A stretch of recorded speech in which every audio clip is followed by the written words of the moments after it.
Salut, c'est Erwan de Kiteboarder Mag et bienvenue sur la Watersport Zone. Dans cette nouvelle vidéo, on va parler de matos de kite et notamment des toutes nouvelles versions SLS des ailes Duotone 2021 puisque nous les avons testées en profondeur. Qu'est-ce que ça change? Est-ce que ça vaut le coup? Je vais tout vous dire, alors restez avec moi.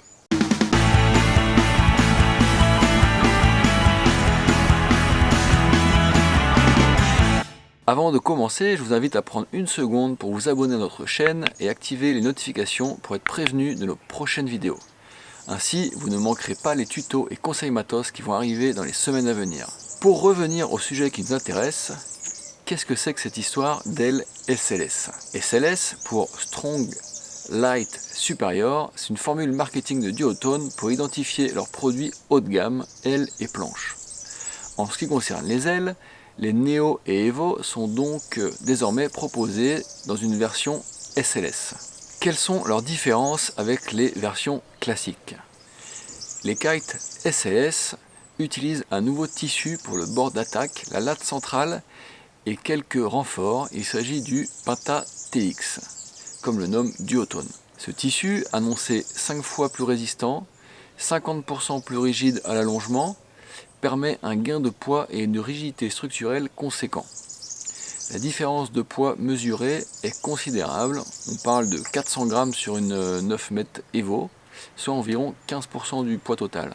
Du fait de l'utilisation de ces nouveaux tissus aux propriétés mécaniques différentes, le design des ailes SLS a également aussi été adapté, en particulier sur l'Evo. L'autre différence, c'est que le Penta TX est plus cher que le Dacron et que, de ce fait, il engendre un surcoût en magasin.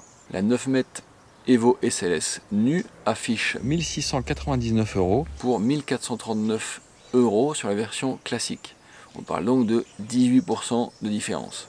A noter que les ailes 2021 bénéficient aussi d'un nouveau bridage plus fin et que les nouvelles barres bénéficient de nouvelles lignes plus fine et plus raide en Dyneema SK99. Alors sur l'eau, les ailes SLS, qu'est-ce que ça change? Donc nous on a comparé les versions classiques avec les versions SLS lors de nos tests. Et il se trouve que la différenciation est assez marquante, notamment dans le bas et le milieu de la plage d'utilisation. Que ce soit sur la Neo SLS ou la Evo SLS, les ailes sont incroyablement plus directes, plus réactives. Il n'y a pas de latence dans la réaction aux commandes du pilote. En conséquence, le lift est nettement plus explosif et agressif dans les sauts. Par exemple, avec un kite plus stable, mieux tenu, le contrôle en plage haute est clairement meilleur. En plage basse, l'aile bouge mieux, plus vite et développe plus facilement sa puissance. En conséquence, la plage d'utilisation devient énorme. Le gain de poids permet également une amélioration du drift de l'aile dans les surfs et donc de la capacité de vol de l'aile en plage basse. Après, si l'on doit aussi chercher les inconvénients sur l'eau, le revers de la médaille, c'est que parfois, pour certaines personnes, pour certains profils, ces kites en version SLS peuvent être un petit peu trop directs, trop vifs, voire trop agressifs. Ces versions SLS ne sont pas forcément des kites à mettre entre toutes les mains, car ils peuvent se montrer plus exigeants techniquement et physiquement dans certains cas. Après, plus spécifiquement sur l'Evo, la SLS est un peu plus différente de la classique que sur la Neo. En effet, sur la Evo SLS, la pression en barre est nettement plus légère que sur la Evo classique. Et le kite se montre aussi plus polyvalent avec une plus grande maniabilité. Le design est vraiment un petit peu différent. Donc si on essaye de dresser un peu le bilan, la version SLS, est-ce que ça vaut le coup? Alors les versions SLS que nous avons essayé sur les Evo et Neo, c'est aujourd'hui clairement le nec plus ultra de ce qui existe sur le marché du kite. Ce sont, je crois, chacun dans leur programme, les kites ultimes pour les riders exigeants qui ont les moyens aussi de consentir au surcoût. Quand on y a goûté, c'est dur de revenir en arrière.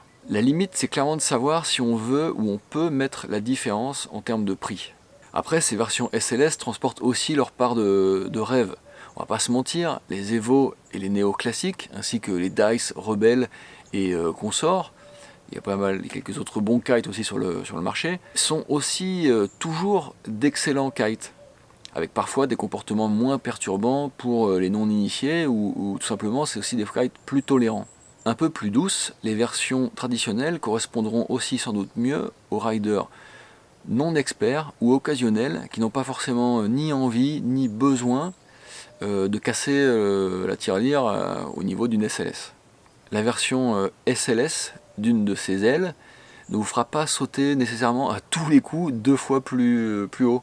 Ce qu'elle apporte, c'est vraiment un agrément de pilotage supérieur avec des sensations vraiment plus directes, vraiment différentes et très très agréables, et une plage d'utilisation de véritable efficacité plus large, tout en étant également vraisemblablement plus solide grâce aux propriétés techniques du matériau. Après, pour les indécis, prendre la version classique mais avec les nouvelles lignes SK99 qui sont sur les nouvelles barres, ça peut aussi constituer un compromis intéressant, parce qu'à elles seules, ces lignes changent déjà pas mal de la donne. Alors voilà, j'espère que mes conseils vous auront été utiles, et bien sûr je vous donne rendez-vous sur notre chaîne Watersport Zone pour plus de conseils et de tutos, donc surtout n'oubliez pas de vous abonner et d'activer les notifications pour être prévenu. Et puis je vous dis à bientôt.